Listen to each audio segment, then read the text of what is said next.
ہیں کہ علی قرآن کے ساتھ ہے اور قرآن علی کے ساتھ ہے، اور ان دونوں میں کبھی جدائی نہیں آئے گی یہاں تک کہ یہ دونوں حوض کوثر پر مجھے ملیں گے۔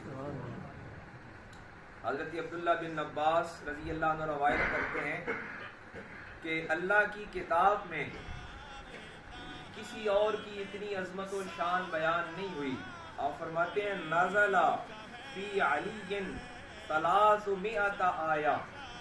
حضرت عبداللہ بن عباس صحابہ کرام میں وہ شخصیت ہے جن کو نبی پاک صلی اللہ علیہ وآلہ وسلم نے فرمایا کہ میری امت میں سب سے زیادہ قرآن کا علم جس کو دیا گیا وہ عبداللہ بن عباس نے۔ اور حضرت عبداللہ بن عباس فرماتے ہیں نازل فی علی 300 آیہ، کہ حضرت علی المرتضیٰ کرم اللہ وجہ الکریم کے حق میں 300 قرآن مجید کی آیات نازل ہوئی ہیں۔ حضرت سعادت بکابہ ولادت بمسجد شہادت، کہ یہ سعادت کسی اور کے حصے میں نہیں آئی ہے جو حضرت سیدنا علی المرتضیٰ کو ملی ہے، کہ کعبہ میں ولادت ہے اور مسجد میں حالت نماز میں شہادت ہے۔ حضرت سعید بن مسیب رضی اللہ عنہ راوی ہیں، آپ فرماتے ہیں کہ میں نے حضرت امیر المومنین سیدنا فاروق اعظم رضی اللہ عنہ سے سنا کہ آپ فرماتے ہیں کہ میں اس پیچیدہ مسئلے سے اللہ کی پناہ مانگتا ہوں کہ جس کو حل کرنے کے لیے علی المرتضیٰ موجود نہ ہو۔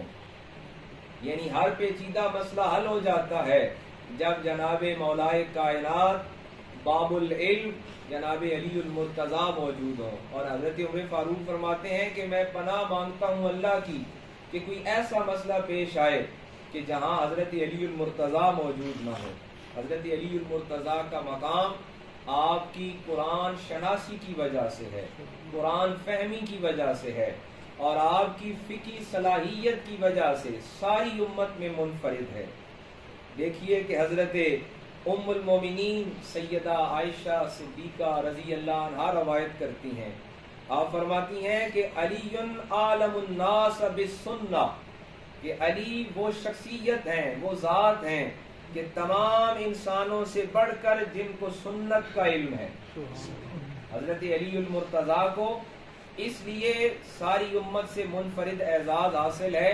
ام المومنین حضرت سیدہ عائشہ فرماتی ہیں کہ علی وہ شخصیت ہیں جن کو سارے لوگوں سے بڑھ کر سنت کا علم ہے۔